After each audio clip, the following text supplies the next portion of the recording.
아까 찬양할 때에 왕이신 나의 하나님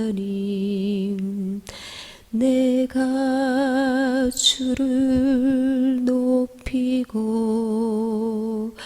영원히 주의 이름을 송축하리이다.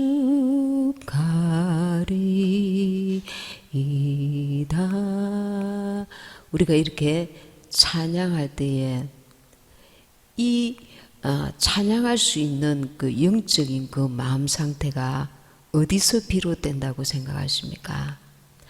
우리가 육신이 참으로 우리의 힘으로 할 수 있는 것이 아무것도 없고 이 세상은 허탄하며 취하여도 끝이 없고 만족이 없고 참 기쁨이 없고 참된 것이 없다는 것을 처절하게 우리가 깨달은 이후에 우리의 마음이 참으로 겸손해지며 가난한 심령이 되었을 때 영원한 소망을 바라보며 그 참끝 하늘의 끝에 하나님이 주실 주님의 나라가 소망이 온전히 되면서 사모함이 되면서 그 하늘의 끝 하나님이 주실 것에 대한 가치를 그만큼 깊이 깨달아졌을 때에 부르는 찬양과 육신의 것들도 가지고 만족하면서 또 주님의 것도 함께 붙들고 있는 상황에서 육적인 만족, 영적인 만족 적당히 가지면서 부르는 찬양과 그 부르는 하나님이 받으실 그 질적인 농도의 차이가 있다는 것을 우리가 알게 될 것입니다. 제가 옛날에 한창 힘들고 어려웠을 때에 아는 주의 종들이 그때에 가장 주님을 깊이 누리게 되고 깊이 사랑하게 되고 주님께서 그때 가장 육신적으로 힘들 때에 주님께서 가장 가까이 계시는 때다. 이런 이야기를 할 때에 그게 깊이 와닿지가 않았습니다. 당신도 나와 똑같은 고통을 겪어보세요. 그런 말씀이 나오는지 그게 위로라고 하시는 말씀인지 깊이 와닿지 않고 위로도 되지 않았습니다. 근데 그 시간들을 지나면서 계속 깨달아지는 것은 그렇다.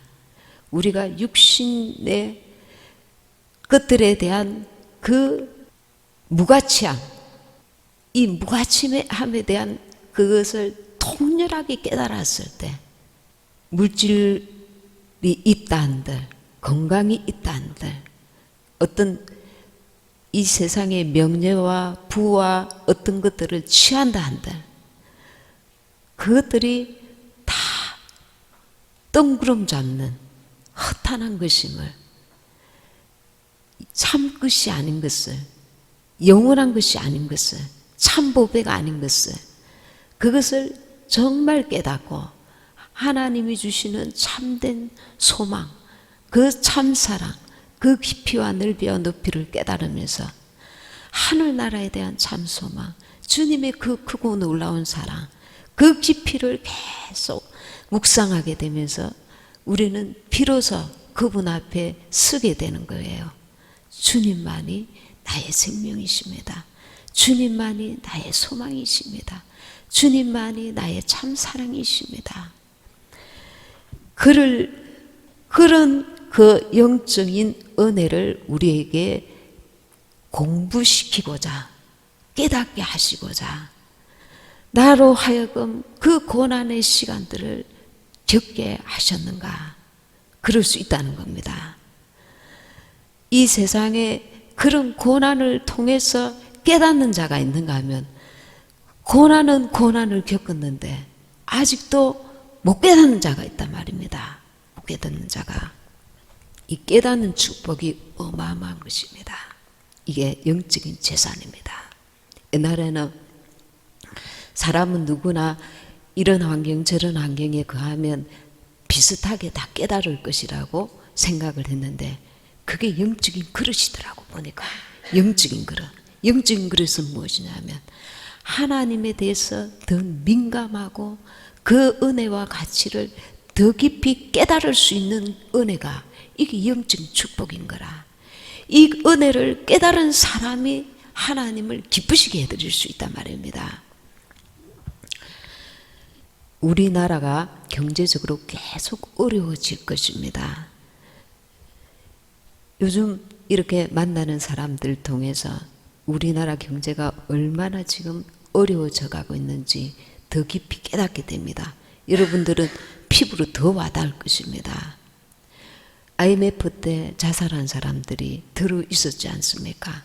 지금은 경제 기반 위에서 전에 IMF가 왔는데 지금은 경제 기반이 무너진 상태라는, 거의 다 무너진 상태라. 그러니 거기 위에다가 IMF가 오면 그때의 IMF보다 더 심각하다는 거예요. 이 진짜 위기라는 거예요. 거기다가 더 심각한 것은 안보의 위험입니다. 안보적인 고립을 지금 겪고 있습니다. 미국으로부터. 우리가 반미 잘 모르고 하는 좌파 친북 종북 세력들의 반미 외치다가 미국과 한국의 그 동맹관계가 지금 거의 이렇게 바닥을 치고 있습니다. 동맹인데 정보를 공유할 수 없을 정도로 믿을 수 없는, 신뢰할 수 없는 그 상황이 온 겁니다. 우리가 그리했기 때문에. 일본하고도 지금 그런 관계입니다. 반일 외치다가 일본에서 그 원료를, 아주 중요한 원료들을 많이 수입을 해서 우리나라가 또 수출하고 이렇게 하면서 경제 기반을 다져왔었는데 굉장히 많은 이 영향을 받는다는 겁니다. 특별히 중소기업들이 많이 무너지게 돼 있다는 거예요. 그러면 이 후반기에 와서 안보도 정말 지금 북한에서 미사일을 팡팡 쏘아대는데 저들이 정말 제대로 저들 통해서 이란이며 이 테러 분자들이 그 북한에서 오는 그 무기들을 가지고 이스라엘을 치거나 세계 곳곳에서 테러를 일으키기 때문에 북한에도 문제지만 거기서 나오는 그것들을 무기들을 갖다가 다른 데로 빼돌리니까 세계 곳곳이 위험이 더해지기 때문에 북한을 그대로 둘 수 없는 상황입니다. 지금 미국은 북한이 핵을 포기하지 않는 걸 알고 있습니다. 알고 있기 때문에 전쟁 준비를 다 하고 앉아 있는데 한국은 미국과 동맹을 더 확실히 해야 되는 이때에 지금 더 반미로 나가고 있지 않습니까? 그러니 한국의 그 지금 안보가 굉장한 위험에 처해 있습니다. 지금 이 상황에서 우리는 너무나 위험하고 경제적인 위험, 여러 가지 총체적인 위험을 겪고 있습니다. 그리고 어젠가 보니까 북한의 우라늄 공장 폐기물이 한국까지 오염시킬 수도 있다는 가능성이 제기되고 있습니다.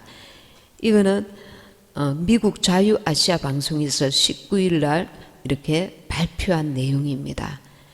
북한의 평안남도 순천시 우라늄 광산 지역에서 주민들이 불치병, 암 이런 데 시달리면서 조금 앓다가 몇 개월 안에 죽는 일이 빈번하다는 거예요.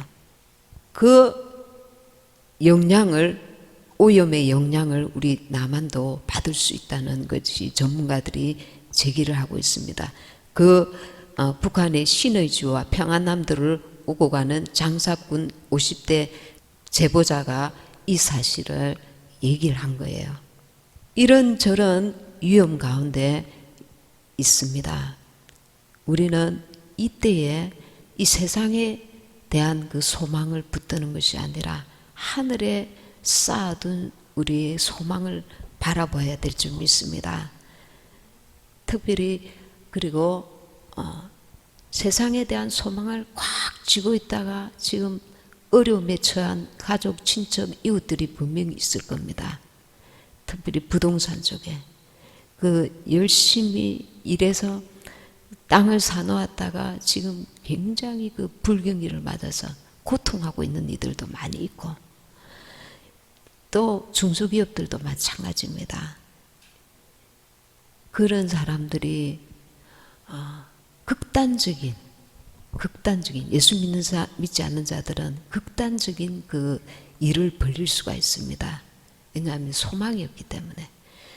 특별히 우리 지금 대한민국의 경기에 얼마간만 잘 이기면 이제 경기가 풀릴 것이라는 이런 어떤 기대를 가질 수 있는 그런 소망이 없지 않습니까?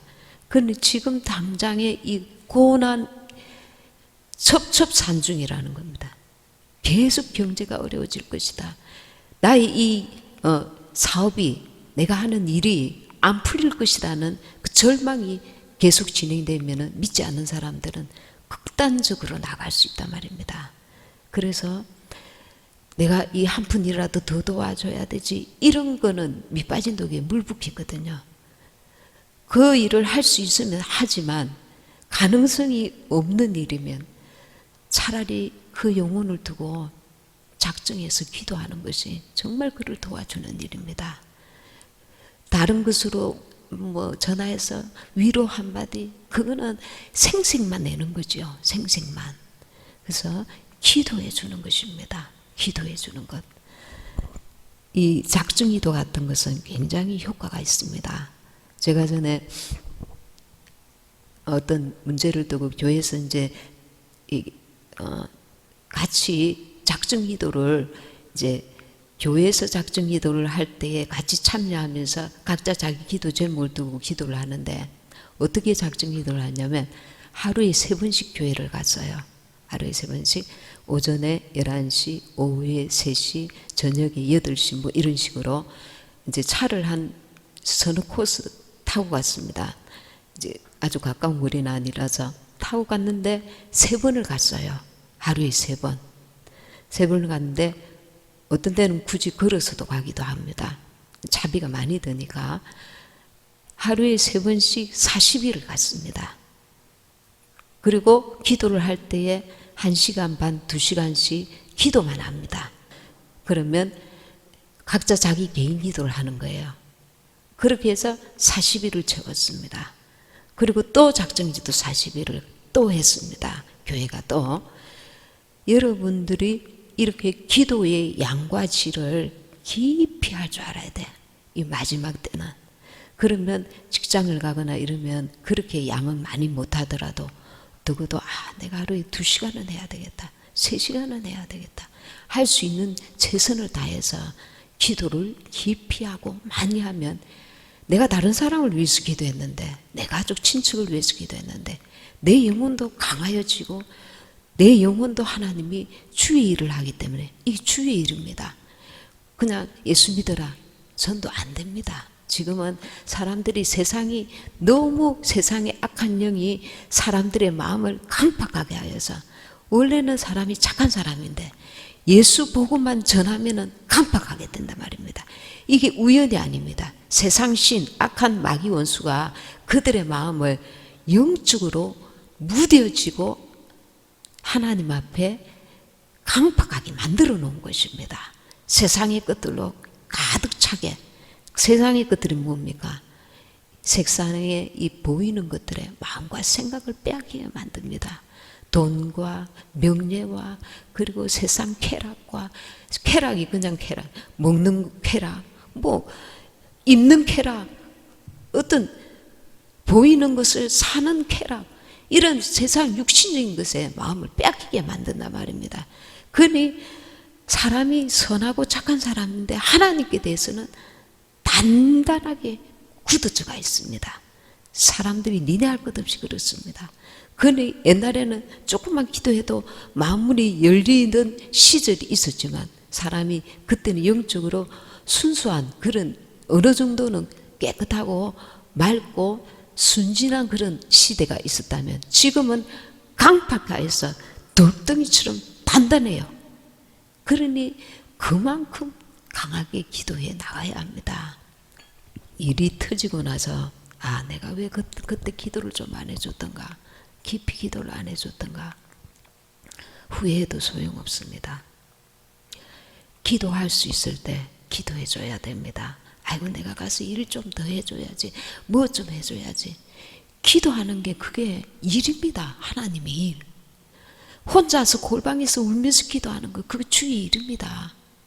사람들 보는 데서 열심히 뭘 해주고 그거는 누구나 할 수 있는 일, 하나님의 사람이 할 수 있는 일, 더 가치 있고 더 하나님이 기뻐하시는 일, 영적 싸움을 해주는 겁니다. 기도가 영적 싸움입니다. 히브리서 10장 19절에 그러므로 형제들아 우리가 예수의 피를 힘입어 성소에 들어갈 담력을 얻었나니 우리의 소망은 무엇입니까? 예수님의 피 공로를 의지해서 주님 계신 그곳에 가는 것입니다. 세상이 이렇게 험악해지고 살 소망이 없을 정도로 참으로 위태하고 위기 가운데 있을 때에 우리는 영원한 소망을 더 부여잡아야 될 줄 믿습니다. 거기 히브리서 10장 18절에 보십시오. 이것을 사하셨은즉 다시 죄를 위하여 제사 드릴 것이 없느니라.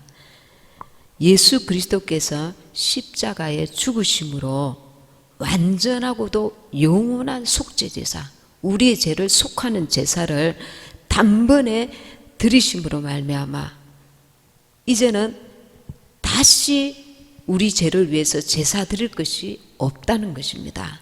그러므로 이후부터는 다시 죄를 위해서 짐승의 피로 속죄 제사를 드릴 필요가 없다는 것입니다.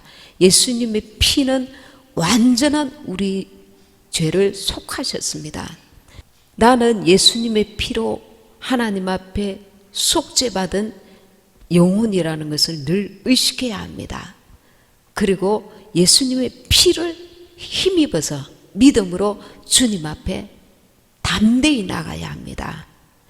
우리가 마귀가 우리를 정죄합니다. 너는 이것도 못했잖아. 하나님을 기쁘시게 한 것도 없잖아. 그런데 어떻게 하나님이 너를 볼 때 기쁘다고 하실 수 있어? 그것은 예수님의 피의 효력을 그만큼 믿지 않기 때문에 그렇습니다. 우리가 발은 날마다 씻어야 합니다. 발은 무엇입니까? 내가 하나님 앞에 오늘 내가 고의로가 아니라 실수로, 내가 원치 아니야 했지만 나도 모르게 이렇게 실수로 또 그 상황에 나도 모르게 실수의 그 말이나 행함이나 이런 죄들을 하나님 앞에 용서함을 받는, 발을 씻는 날마다 회개하는 것입니다. 그래 하면서 내 영혼을 하나님께서 마귀에게서 예수의 피로 사셨다는 이 믿음을 확고히 붙들고 있어야 합니다. 이 믿음, 나는 하나님의 끝이라는 믿음, 이 믿음을 가지고 담대히 하나님 앞에 나가서 우리의 모든 염려와 근심과 문제들을 주님 앞에 내어놓고 기도하는 것입니다. 사람의 영혼을 건지는 것도 사람이 할 수 없는 일입니다. 아무리 좋은 말로 위로하고 붙들고 이끌어 보세요. 오랫동안 지나도 밑빠진 독에 물 붓깁니다. 성령이 역사하셔야 합니다. 성령이 역사하시려면 내가 그만큼 하나님 앞에 겸손하게 기도해야 합니다. 기도한다는 것은 하나님 앞에 정말 겸손한 거예요. 하나님 앞에 겸손하지 않고는 자기가 몸으로 때웁니다. 내가 기도 안 할 거야. 하나님은 내가 몸으로 다 때우기를 원하실 거야. 기도하는 그 시간에 하나님이 천사를 보내서 하나님이 일하십니다. 그리고 우리는 이 땅에서 하늘의 것을 맛보는 자들입니다. 내가 기도할 때에 성령이 위로하심과 평안과 은혜를 부어주시고 성령님 하나님의 임재를 느끼는 겁니다. 하나님의 임재, 하나님께서 위로하심, 하나님의 그 거룩하심, 하나님의 그 은혜를 맛보게 하시는 겁니다.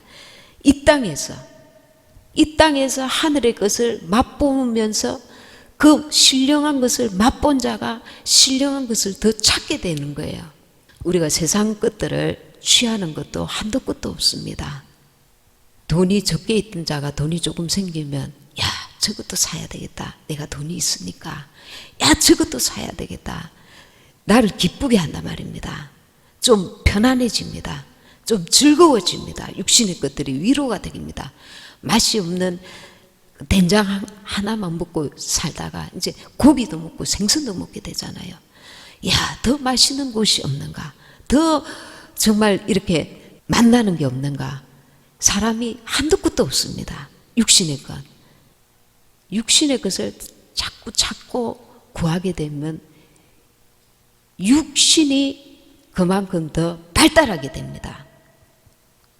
그러면서 육신의 것을 채우면서 육신의 것을 새롭게 하면서 육신의 것을 변화를 주면서 거기에 마음을 쏟게 되면 나의 중심이, 영적 중심이 흐트러집니다.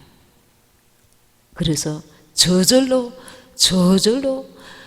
육신이 절제가 될 것이라고 착각하면 안 됩니다. 내가 의지를 가지고 하나님, 내가 어제는 이만큼에 만족했었는데 오늘은 또 전에는 10에 만족했는데 육신의 것, 오늘은 내가 100을 찾고 있네요. 오늘은 내가 1000을 찾고 있네요. 그러면서 나를 절제시게 합니다. 이게 하나님이 기뻐하시는 것인가? 내가 절제하고 주님의 나라를 위해서, 가난한 사람을 위해서, 또 필요한 누군가에게 내가 육신의 것을 내려놓아야 되겠다. 어떤 그런 절제를 필요로 한단 말입니다. 하나님께서 어떤 선까지는 내게 허용하시지만 어떤 것은 브레이크를 거실 때가 있습니다. 그러면 내가 그 브레이크 거는 성령의 음성을 들을 줄 알아야 된다는 겁니다. 왜 그러냐면 육신의 것을 쫓다 보면 백화점에 가보세요. 필요하지 않는 게 없어요. 다 이것도 필요해요. 저것도 필요해요.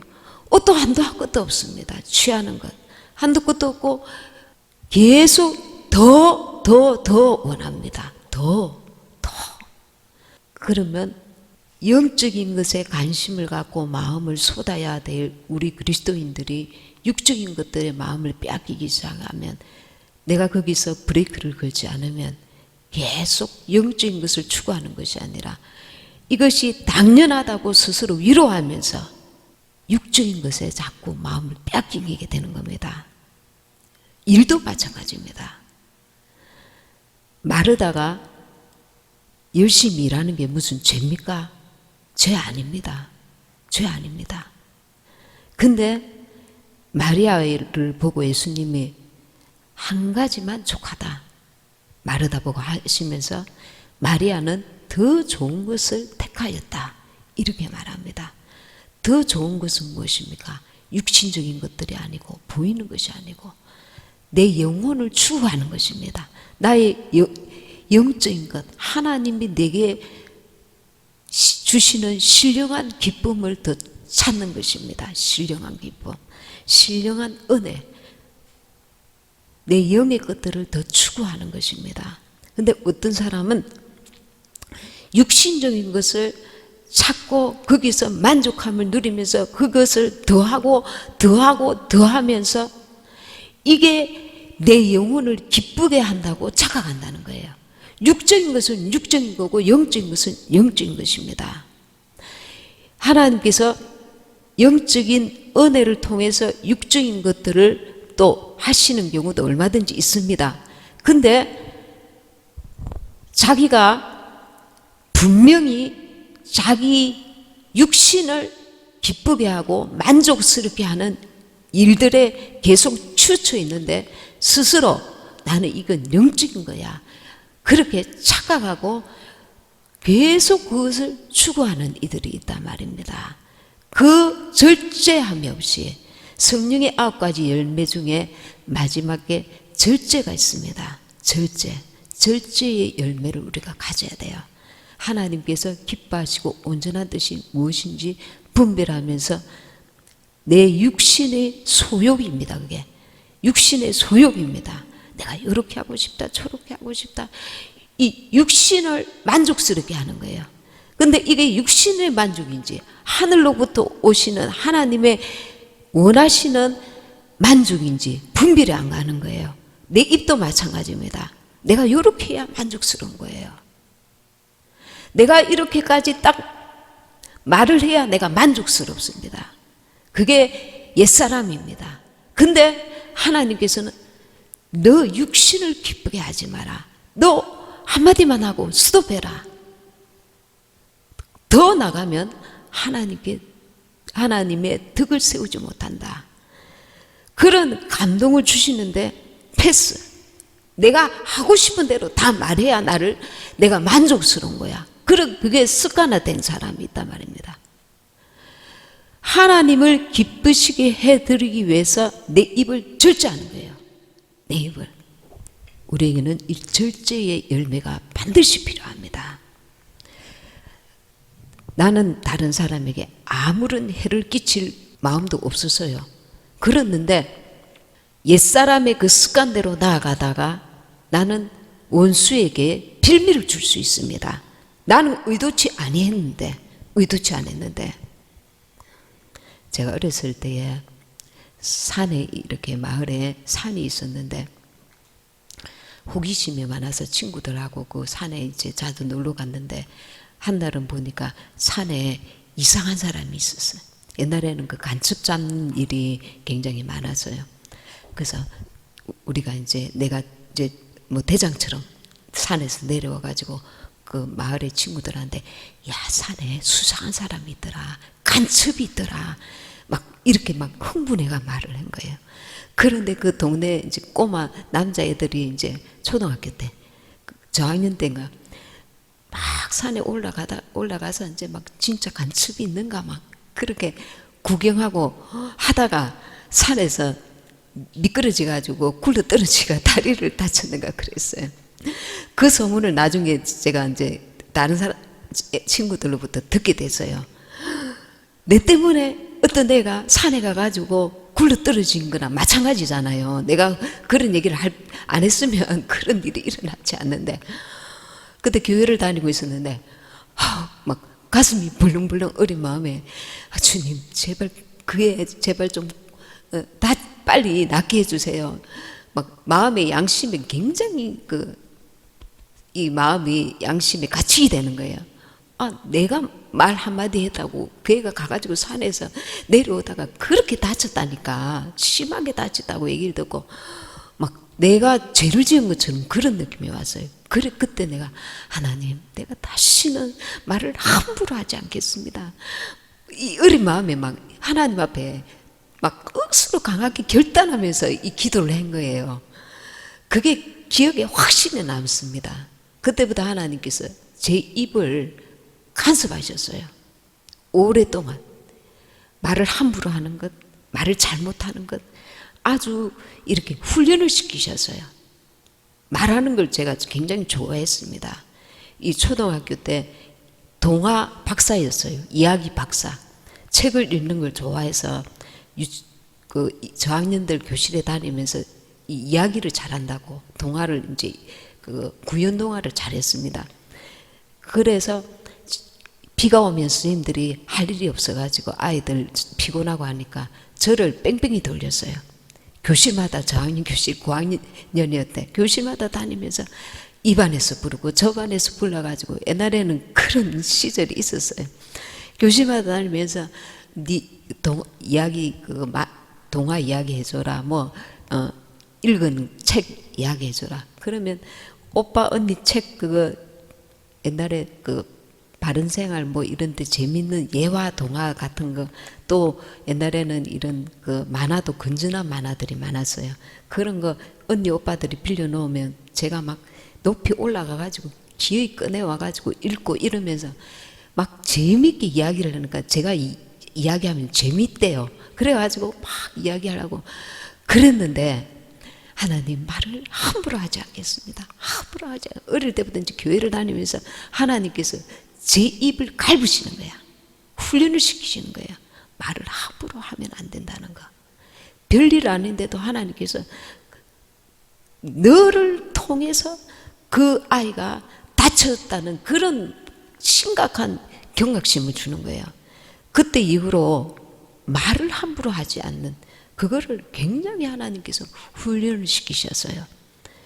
그래서 이제 말을 할 때 저는 두 번, 세 번 막 생각하면서 말하는 게 습관이 되었습니다. 말을 좀 더 해도 되는 거를 안 할 때도 있고, 이제 절제하는 게 몸에 완전히 배어버렸습니다. 지금 생각하면 하나님의 은혜라고 생각됩니다. 근데 무슨 말씀을 하냐면, 이 땅에서 우리가 하늘나라를 맛본, 하늘의 은혜를 맛본 자는 하나님이 원하시는 삶을 살아야 된다는 거예요. 내 입이라고 내 입이 아닌 거예요. 나는 주님의 나라에 갈 자들이기 때문에, 잠깐 이 땅에서 사는 자들이기 때문에 하나님이 원하시는 삶을 살아야 되니까 말도 행함도 절제함이 필요하다는 거예요. 주님께서 그것을 원하시기 때문에 우리 입술의 실수로 인해서 나는 그런 생각을 전혀 가지지 않았지만 그 결과가 다른 사람에게 유익을 주지 못하고, 그리고 하나님께 영광을 되지 않는 그런 일들이 일어날 수 있다는 것입니다. 나를 기쁘게 하는 자가 아니라 이제 하나님을 기쁘시게 해드리기 위해서 우리 입술을 절제하는 것입니다. 어떤 사람은 말합니다. 이게 옳은 거예요. 이게 이렇게 하는 게 당연한 거예요. 하나님은 그 옳은 것, 그 당연한 것을 초월하기 원하십니다. 어떻게? 나의 이론, 나의 생각, 나의 판단, 이 세상의 윤리 도덕을 초월하기 원하십니다. 윤리 도덕을 초월하면서 그분께 순종하기 원하신다는 거예요. 지금 이 시간에 내가 이렇게 말하는 것, 내가 이렇게 생각하는 것, 내가 이렇게 판단하는 게 잘못이 전혀 아닙니다. 그건 옳은 것일 수 얼마든지 있습니다. 그럼에도 불구하고 주님이 원하시는 바입니다. 우리는 주님의 뜻대로 사는 자이지 나를 기쁘게 하는 자가 아니라는 겁니다. 그것이 거듭난 자의 삶입니다. 옛사람은 말합니다. 이게 옳은가? 저게 옳은가? 이게 맞는가? 저게 틀리는가? 그러나 이 세상 기준이 아니라 하나님의 기준으로 살아야 된다는 겁니다. 그게 거듭난 자의 삶이라는 겁니다. 이렇게 사는 것이 어쩌면 이 몸에 배이지 않으면 내가 답답할 수 있습니다. 왜 내가 이렇게 억울하게 살아야 돼? 내가 하고 싶은 말 다 하는데 이게 틀린 말이 아닌데, 내가 옳은 말인데. 그 사람은 자기가 주인입니다. 그 사람은 옳지만 자기가 주인입니다. 그 사람은 틀린 게 아니지만 하나님께 합한 자는 아닙니다. 하나님께 길들여진 자는 아닙니다. 자기 판단, 자기 생각대로 사는 사람입니다. 우리는 하나님께 길들여져야 된단 말입니다. 세상 기준으로는 옳지만 하나님이 노라고 하면 노라고 할 수 있어야 된다는 겁니다. 왜 내가 용서해? 가늠한 여인에게 돌을 치는 것이 맞단 말입니다. 그러나 하나님께서 죄 없는 자가 먼저 돌로 쳐라. 하나님께서 내게 원하시는 삶을 내가 살아야 되기 때문에 옛사람과 새사람 간에 갈등과 고민과 고통이 있는 거예요. 이것이 십자가가 되는 겁니다. 이 고통을 내가 기쁘게 받아들여야 돼요. 하나님이 원하시는 거니까. 예수님이 하나님이시면서 이 땅에 오셔서 조물주이시고 창조주이신 그분이 나를 위해서, 내가 뭐라고? 참으로 죄 많은 내 인생을 건지시려고 나를 위해서, 나를 만드신 이가 이 땅에 와서 십자가를 지시고 온갖 비웃음과 조롱과 그리고 고난을 다 당하신 것입니다.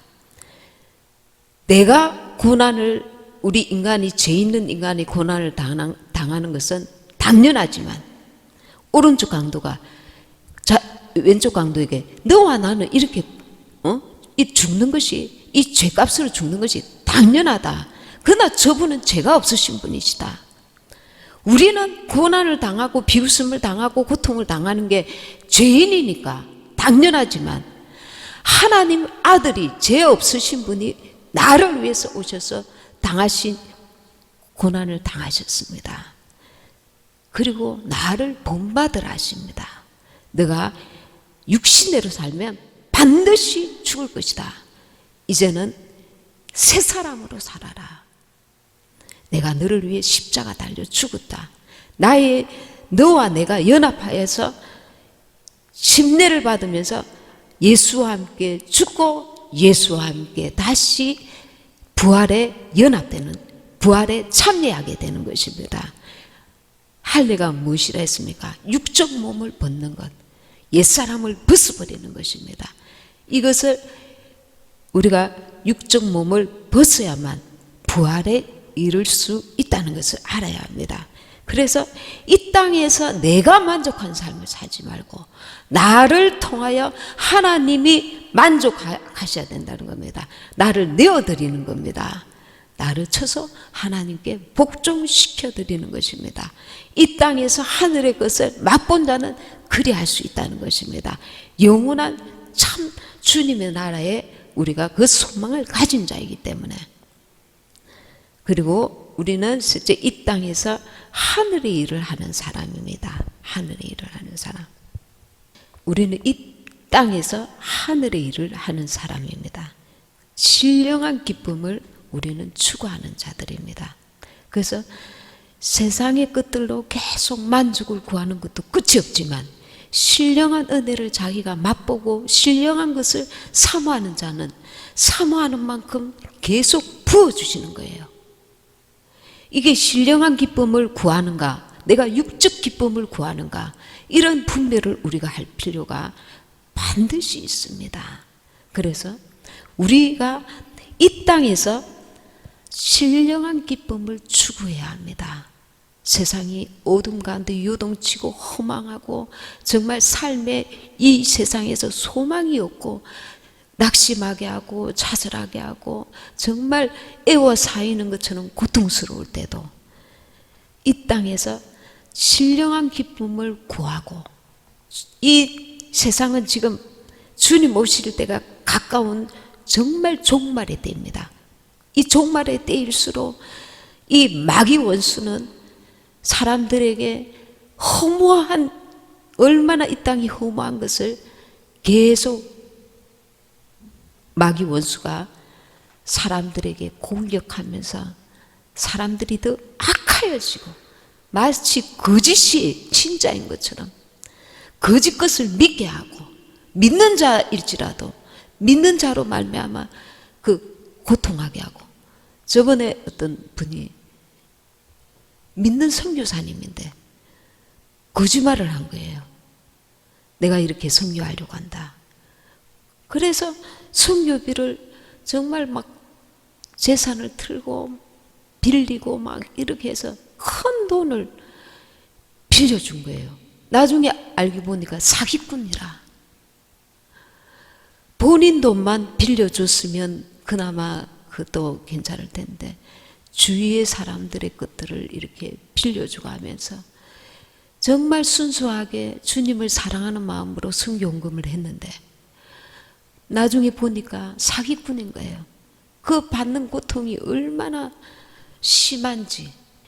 이렇게 믿는 자들도 이렇게 마귀 원수에게 이렇게 넘어지게 만들고 믿는 자 속에서 서로 거짓 것을 믿게 하거나 또 거짓말을 하게 만드는, 얼마나 이 땅이 지금 부패하고 악하여져 가는지.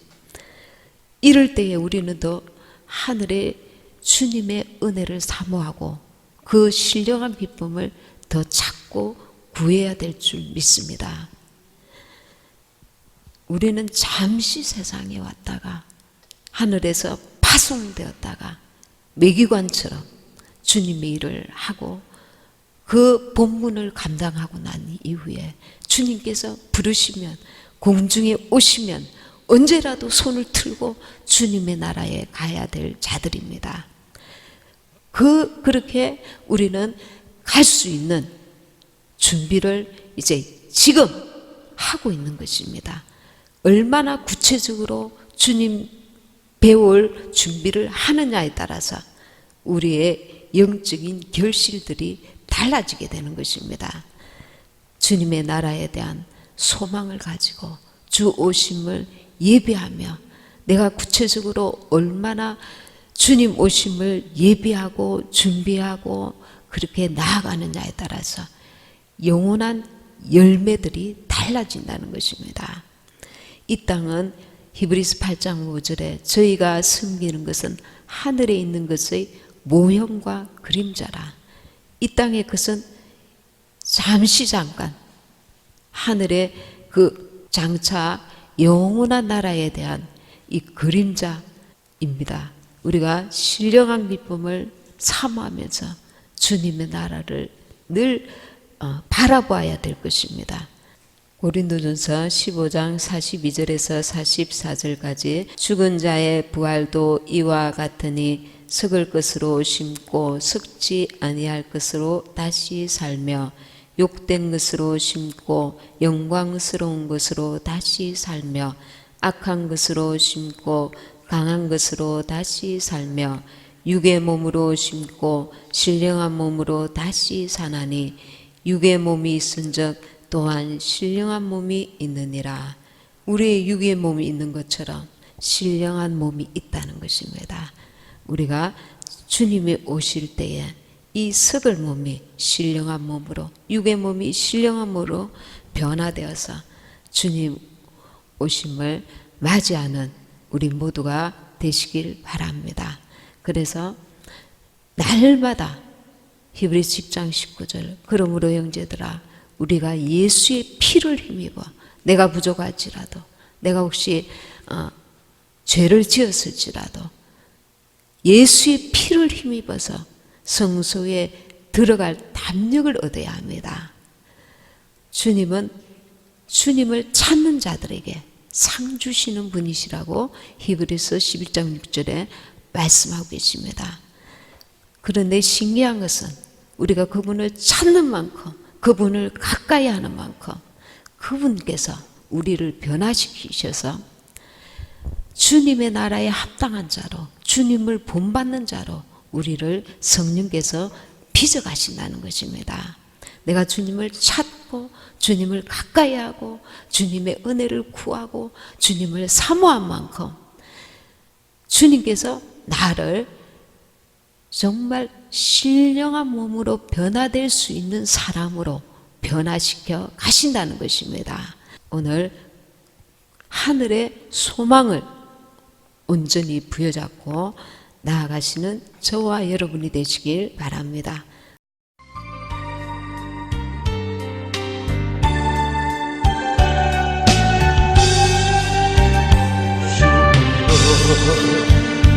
주여